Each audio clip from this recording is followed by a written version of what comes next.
Sud Radio, le coup de cœur des libraires. Valérie Expert, Gérard Collard. Gérard Collard qui est en ébullition puisque Créteil en poche approche 28 et 29 juin. C'est au parc du Pérou. C'est une manifestation formidable. Salon international du livre au format de poche. C'était à Saint-Maur précédemment. Maintenant, c'est à Créteil. Plus de 300 auteurs qui seront là avec une très belle affiche où on voit sur un livre entouré de fleurs, plein de des choses pour les personnages enfants, qui s'envolent. Il y a plein de choses pour les enfants. Il y a une partie polar, il y a une partie roman, il y aura du manga, il y aura New Romance. New Romance, il y aura plein d'attractions, plein de débats. Oui. Et voilà. Il y aura Valérie Expert. Oui, absolument, je découvre ça dans le dossier. Il y aura Valérie Expert. Et alors, si vous pouviez venir nombreux, ça nous arrangerait pour qu'il y en ait un deuxième, voyez-vous. Donc, ça serait sympa. Ne me dites pas que vous partez en week-end. Vous verrez, il y a plein de... Marc Lavoine, Bruno Solo dans les gens connus, il y a des pointures, François Hollande. Bon, il y aura Norek, il y aura des gens... Il y a tout le polar français qui est là. Oui, absolument. Donc, c'est... Vraiment, c'est une... voilà, c'est une belle chose, quoi. Je veux dire Émilie Guillaumin qui sera là, au cœur des conflits, les femmes. Il y a plein de... Il est mal relié, votre truc. Mais vraiment, venez, si vous aimez les livres, si vous n'avez pas beaucoup d'argent, il n'y a pas l'entrée gratuite, vous pouvez acheter des livres au format poche. Moi, j'adore quand j'y vais parce que je vois les gens repartir avec des piles de livres. Ils font la queue parce qu'il faut payer à la caisse. Enfin, franchement, donc 28 et 29 juin à Créteil. Il y a des gens qui viennent de loin pour... mais absolument. Mais on a plein d'auteurs qui sont des internationaux, donc c'est génial. Alors, on commence avec quoi, Gérard ? Alors, on commence à préparer pour l'été. Les livres de détente, les choses, dans tous les genres. C'est Karine Fernandez qui a écrit La vie brève et les grands chemins chez Héloïse d'Ormesson. Alors, c'est le genre de roman que j'adore. Alors, on peut parler de roman historique. C'est l'histoire de... On est au 18e siècle, je crois que c'est en face de Marseille, ou dans une île, il y a la peste, et donc on a confiné un certain nombre de personnes qui étaient sur des bateaux sur cette île, en attendant de voir si la peste se déclare ou pas.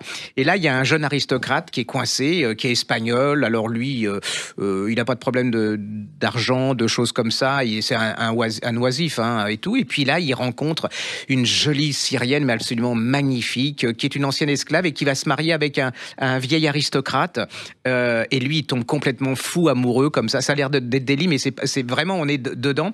Et il se dit, je peux pas la laisser se marier. Et comment il faut que je la captive ? Il faut qu'elle tombe amoureuse de moi. Et comme Sherazade, il aura 7 nuits et 7 jours pour lui raconter sa vie. Et là, c'est absolument... Vous partez au XVIIIe siècle, alors vous allez vous retrouver... Parce qu'il veut savoir exactement qui il est aristo, mais dans sa famille, il y a quelque chose. Alors vous allez le retrouver à Anvers, vous allez le retrouver à Paris, vous allez le retrouver... Et lui, il est fou d'Égypte et d'Orient. Il va apprendre l'arabe. C'est palpitant. Puis alors, ce qui est quand même assez incroyable, parce qu'il y a la Révolution qui arrive, la Révolution française, mais lui, ils sont complètement... Alors, vous allez voir comment ça commence à rentrer en ébullition, mais lui, en fait, c'est ces grands aristos qui n'ont pas de problème du tout, qui sont étrangers, c'est lui complètement... ça le fascine pas trop. Lui, c'est l'Orient, c'est la découverte de cette civilisation, de cette culture. C'est absolument... Vous êtes dedans, vous ne lâchez pas, vous le suivez. Et puis, est-ce qu'il va arriver à l'empêcher de se marier avec ce vieil aristocrate, et est-ce qu'elle va tomber amoureuse de lui ? Ça, c'est le suspense jusqu'au bout, mais c'est hyper bien écrit, c'est hyper détendant, c'est parfait pour les vacances, et en plus, vous allez découvrir une époque, parce que franchement, on a toujours la Révolution française, et cette époque, on la découvre à travers les révolutionnaires, le tiers-état et tout, là, et vous allez voir ces oisifs qui s'ennuient comme des rats morts, et qui, eux, vont essayer de voir dans la vie autre chose. C'est génial. Franchement, j'ai passé un bon moment. C'est chez Héloïse d'Ormesson. Ça s'appelle La vie brève et les grands chemins de Karine Fernandez. Voilà, c'est le livre de détente historique pour les gens. Et en plus, c'est bien écrit. Donc, vous avez tout pour pas très cher. 21 €. Donc, voilà, je vous le conseille. C'est une vraie saga, une vraie plongée. Ouais, vous avez passé un bon moment. C'est franchement... un plaisir. Un plaisir. Bon, c'est vrai qu'on cherche des livres un petit peu plus légers. Alors, dans votre sélection, je voulais parler de ce livre. Voilà, Clélia Renucci, Le pavillon des oiseaux. Elle sera à Saint-Maur-en-Poche. elle fait partie de votre sélection parmi les prix. Et c'est vrai que c'est un livre en format de poche. Alors, quand on m'engueule en me disant, mais non, il n'y a pas de livre à 7 € ou à 8 €, celui-ci vaut 8,70 €. Et là, vous vous retrouvez à Rome, dans les jardins de la Villa Médicis. Et là aussi, vous plongez dans cette époque, dans cette Rome. C'est un livre incroyable. Hein. On y est dedans. On est dedans. Elle a une écriture éblouissante. C'est vraiment Enfin, franchement, c'était un livre. Elle a eu le prix du premier roman pour ce livre-là. Et elle en a un aussi qui parle de la concurrence entre deux génies de la peinture à Venise qui sont extraordinaires. On voit l'ambition, on voit Venise, on voit la corruption, mais on voit aussi le génie qui se mélange à ça. En plus, elle a un très beau style, c'est-à-dire très accessible. Enfin, c'est très clair, très au service de l'histoire. C'est vraiment moi je connaissais pas du tout il y a encore 1 ou 2 ans, et là j'ai tout lu d'elle, et c'est vraiment le plaisir pour pas cher en plus. Pour pas cher. C'est l'histoire de Clélia Farnèse, qui est très belle, qui est un esprit totalement libre, et qui va se retrouver confronté à ce monde d'hommes, toute la décadence de Rome. Là aussi, c'est un livre qu'on vous recommande très chaudement. Alors moi, en vacances, je vais emporter un livre de cuisine, ça ne vous étonnera pas, celui d'André Zana Murat. C'est une femme, c'est l'épouse de Bernard Murat, mais ça, on s'en fout. L'été passe, c'est important. L'été passe, les recettes restent. Je trouve que le titre est très beau. C'est un livre de recettes d'été pour changer de la tomate mozza. Beaucoup de salades, beaucoup d'épices et d'assaisonnements assez originaux, des recettes de poissons comme elle est tunisienne. Il y a aussi beaucoup d'origine tunisienne. Il y a beaucoup de recettes de tagine, de dorade, par exemple, des choses. Enfin, franchement, c'est chez Hachette Pratique, et moi j'ai adoré ce livre, même si on se dit qu'on connaît toutes les recettes. Et on en redécouvre à chaque fois. Moi aussi, j'en ai des livres de cuisine. C'est un duo que j'adore. Il s'appelle William Navarret et Pierre Bignami. Ils avaient écrit 2 livres qu'on avait adorés, Le Tour du Monde en 80 saveurs, et puis Le Tour de France des cuisines du monde. Génial. Et là, ils viennent de sortir la Méditerranée, les pieds dans l'eau, et j'adore. Alors, la gastronomie et moi. Alors, avec vous, je me peaufine. Enfin, quand même, je m'améliore et tout. Oui, je commence à découvrir les saveurs et tout, et me dire qu'il n'y a pas que Picard surgelé et des choses comme ça. Quoique Picard, il y a des choses très bonnes. Oui. Je vous conseille.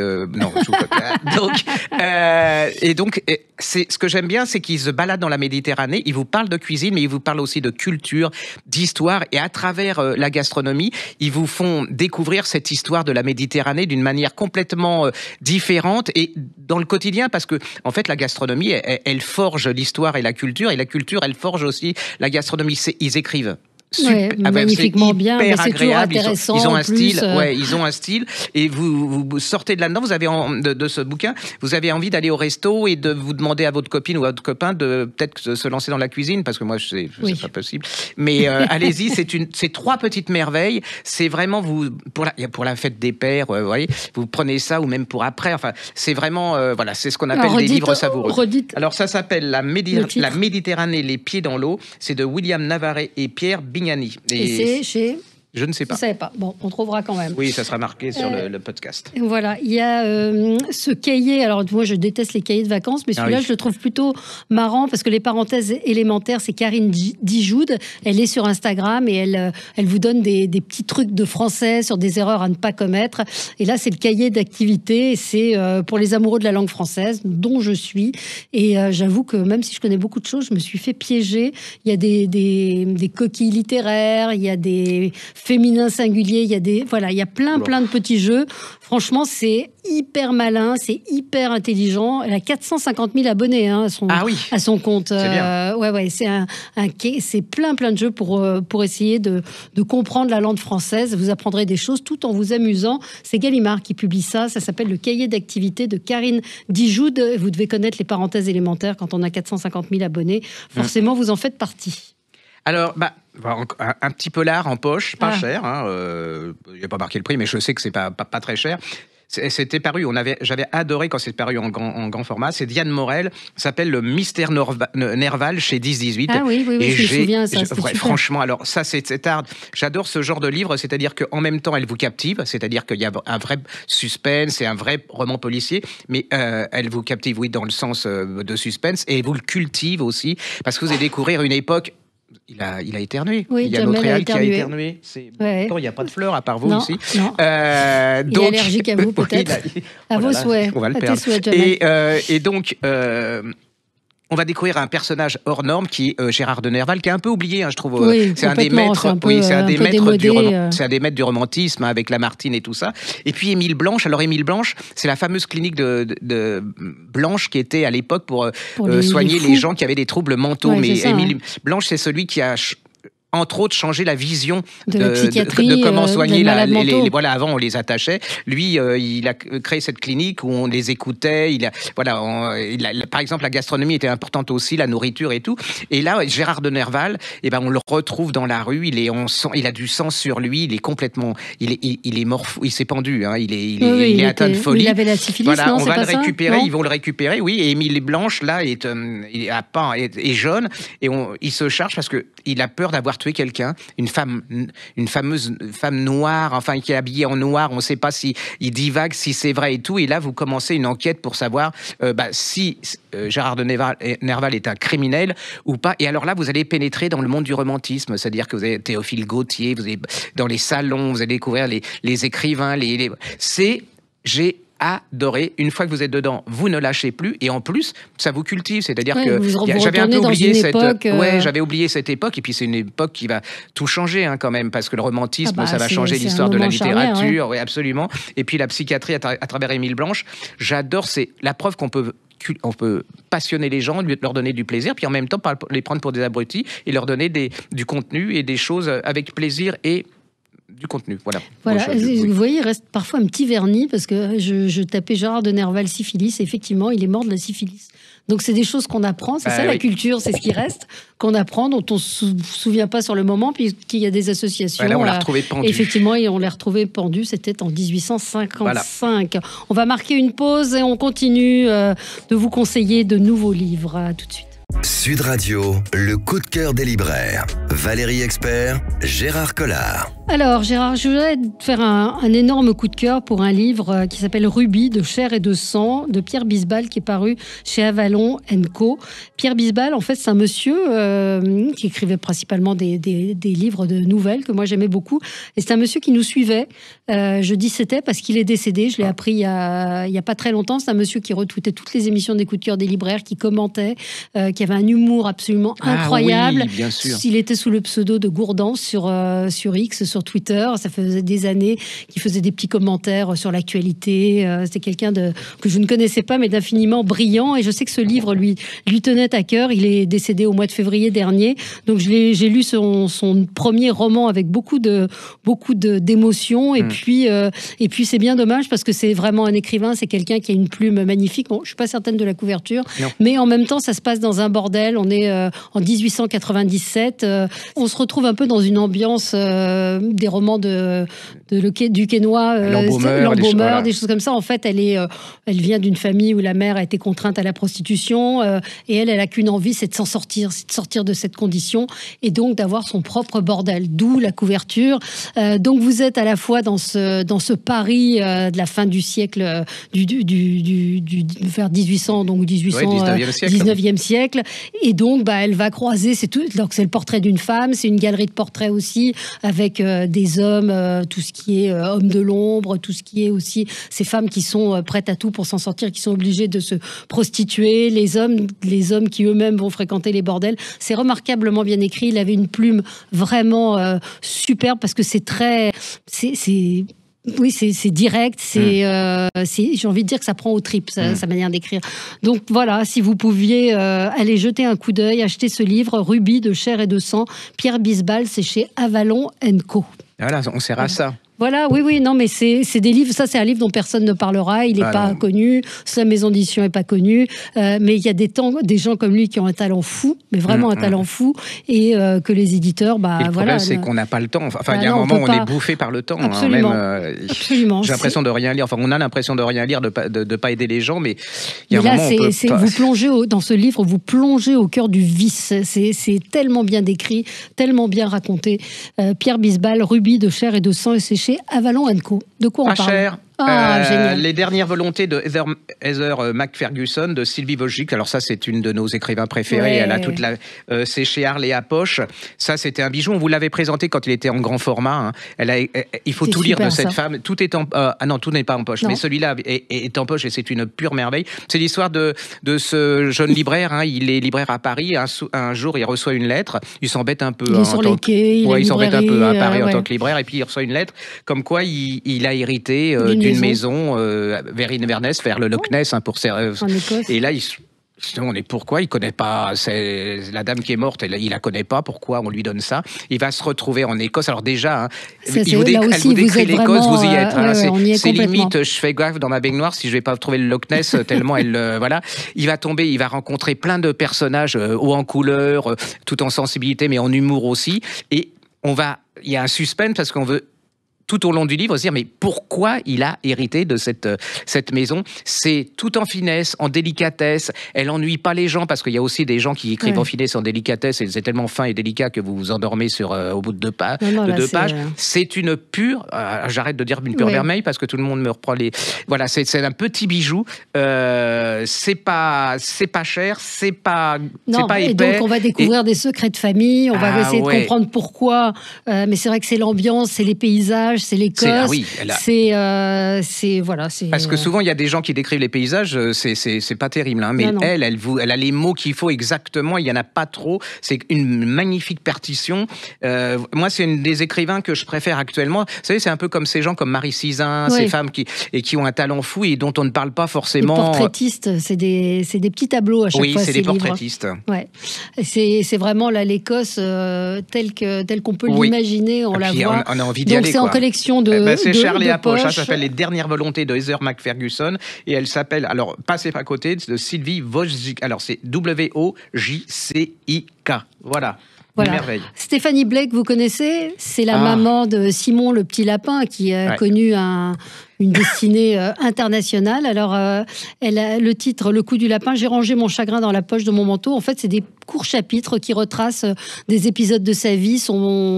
Elle est d'une famille franco-américaine. Et donc, c'est sa vie, c'est son enfance. Il y a beaucoup d'humour noir. J'ai vraiment beaucoup aimé parce que j'aime bien en fait les livres avec des petits chapitres, avec des chapitres courts. C'est ça, parce que vous avez envie de continuer. On sent qu'elle est extrêmement sincère dans ce qu'elle écrit. On voit, elle évoque les parents, les frères, les sœurs, les drames qu'il peut y avoir, où elle est assez pudique dans sa manière de raconter. Moi, j'aime beaucoup cette collection, La Tribu. Le coup du lapin. Derrière l'auteur de Simon, le lapin, on voit qu'il y a peut-être des fêlures, des blessures. Stéphanie Blake, je vous le recommande. Alors...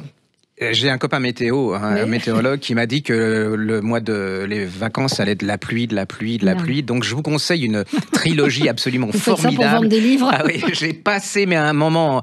Il avait déjà écrit ça, mais là, il les a refaits complètement. Il s'appelle Jean-Luc Bizien. Ça s'appelle Les enquêtes de l'aliéniste à l'archipel. C'est bien ça. C'est formidable. Alors, c'est... les mystères de Paris, vous voyez un peu, c'est ça, et on retrouve alors cette naissance de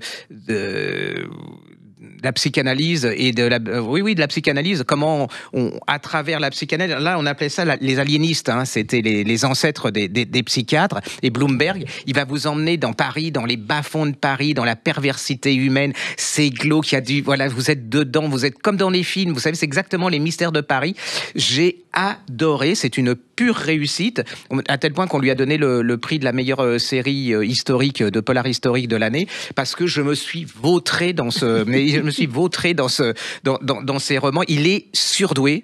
C'est vraiment si vous aimez les policiers, vous allez adorer les policiers. Si vous aimez les romans purs, vous allez aimer les romans parce qu'il écrit très bien. Si vous aimez l'histoire, c'est pour vous. Et si vous voulez surtout prendre du plaisir, c'est 3 tomes de plaisir. Vous commencez, mais il y a des tomes, il y a des ordres. Vous commencez par le premier, après vous êtes addict, c'est foutu. Alors je vais vous dire, si vous lâchez ça, c'est... Donc Jean-Luc Bizien. Jean-Luc Bizien, ça s'appelle Les enquêtes de l'aliéniste. C'est chez l'Archipel. Et vraiment, merci pour ce bon moment passé avec ce Bloomberg Stromberg, aliéniste. Très bien. Vous avez un livre pour enfants? Parce qu'ils sont passés à l'AS la semaine dernière. Les fameux livres sur la différence, j'adore ça. Alors, parce que, en fait, on vous fait croire que, en fait, il faut accepter la différence des autres, mais dans la réalité, c'est beaucoup plus dur. Hein. Mais autant, aux gosses, il faut peut-être leur apprendre dès le début que c'est pas parce qu'on est différent. Et moi, j'adore ça. C'est Pas assez rose de Catherine Emmett et de Claire Powell, c'est chez Milan. En fait, c'est l'histoire d'un flamant rose, mais qui est pas totalement rose. Voilà, il a un complexe parce que, alors il mange, on lui a dit que pour être rose, il faut manger plein de crevettes, de carottes, alors là, il est là, il arrête pas de bouffer, mais en fait, il est multicolore, hein, il a plein de plumes différentes. Bleu, ouais, c'est vraiment, allez sur le podcast, vous allez voir, c'est très très drôle. Et puis à la fin, la maman, elle va lui dire, écoute, que tu es tu sois en couleur, que tu sois rose, que tu sois bleu, on t'aime comme tu es. Et puis, en plus, tu es différent des autres et tu vas être la star des flamants roses. Allez-y, ça s'appelle Pas assez rose de Catherine Emmett chez Claire Powell chez Milan. Autant de leur donner des valeurs quand même de base, ce qui est quand même le rôle des parents que certains quand même oublient. Hein. En ce moment, on peut pas dire que non, que ce soit formidable. Voilà, Pas assez rose chez Milan. Allez-y. Bon, quoi d'autre? Alors, qu'est-ce que j'ai... pour vous, la série est complète en folio, en format poche, de Kristina Sabalianskaite. Ça s'appelle L'impératrice de Pierre. C'est l'histoire de cette femme. Pierre, c'est pas la Pierre, c'est l'empereur Pierre le Grand. Ouais. C'est une histoire formidable de cette femme qui n'avait rien. C'est la première impératrice de Russie. C'est un roman, hein, pas de panique. Hein, même si vous ne connaissez pas la Russie, Pierre le Grand. C'est l'histoire d'une petite femme qui n'a rien pour devenir impératrice. Et vous allez la voir. Alors, c'est Pierre le Grand, c'est la démesure, c'est la Russie. C'est-à-dire, il y a la violence, la modernité, le conservatisme. Lui, il est odieux par moments. Il est génial à d'autres. Et elle, c'est cette femme, elle va tenir bon. Elle est amoureuse de lui aussi. Elle va le soutenir et ça va être la seule femme vraiment qu'il va aimer et qu'il va soutenir. Et elle va devenir impératrice. Elle vous raconte sa vie. C'est génial, oui. Enfin, c'est prenant, c'est captivant. Vous êtes dedans, c'est une découverte. Et je trouve qu'avec ce qui se passe entre Poutine, la Russie et tout, vous allez voir, il y a quelque chose quand même qui est un reflet, un miroir dans ses destins. C'est comment il va faire aller la Russie au pas de charge. Hein. Il n'en a rien à faire de la population. Il faut y aller. Oui, c'est une femme. On voit ça peut avoir l'histoire de se repencher sur l'histoire. Ouais, mais cette femme est absolument incroyable. Et alors, elle écrit. J'ai découvert une écrivain parce que réussir à me passionner par une impératrice russe que je connaissais pas, que Pierre le Grand, c'est pas une de mes idoles. Franchement, c'est une belle saga historique, un bon moment de détente, un bon moment de culture. C'est les livres que j'aime. Oui, et en plus, elle sera là. On a réussi, elle est géniale. Elle vient de je ne sais pas où, dans un pays de l'Est, et elle sera là au Salon du Livre. Ne passez pas, si vous êtes au salon. Venez la voir. Oui, venez la voir parce que c'est une femme incroyable. Ça s'appelle L'impératrice de Pierre, c'est en 2 tomes chez Folio. Elle s'appelle Kristina, c'est encore pour moi, Sabalianskaite. Voilà. Très bien. Et voilà, on a fait le tour. Créteil en poche, donc je rappelle, 28 et 29 juin à Créteil, au parc du Pérou. Vous aurez plus de 300 auteurs. Il y aura David Fonkinos, plein. Enfin voilà. Ils seront tous là. Tout le monde est là. Les auteurs Dos Santos. Harold Cobert, enfin il y aura du vu à la télé aussi. Oui. Il y aura des connus, des pas connus. Voilà, Jean-Philippe Blondel qui est le parrain. Alors là aussi, vous cherchez des livres pour vraiment être dans un moment de lecture qui vous emmène. Vous lisez tout Jean-Philippe Blondel en poche. Je pense que vous pourrez pas, ça ne peut pas ne pas vous plaire. Ouais. Il a vraiment le don, comme dit Gérard Collard, pour entrer dans l'âme des gens. C'est un historien de la société des gens ordinaires. Je cite Gérard Collard. Ouais, merci à vous, on se retrouve la semaine prochaine. Sud Radio, le coup de cœur des libraires. Valérie Expert, Gérard Collard.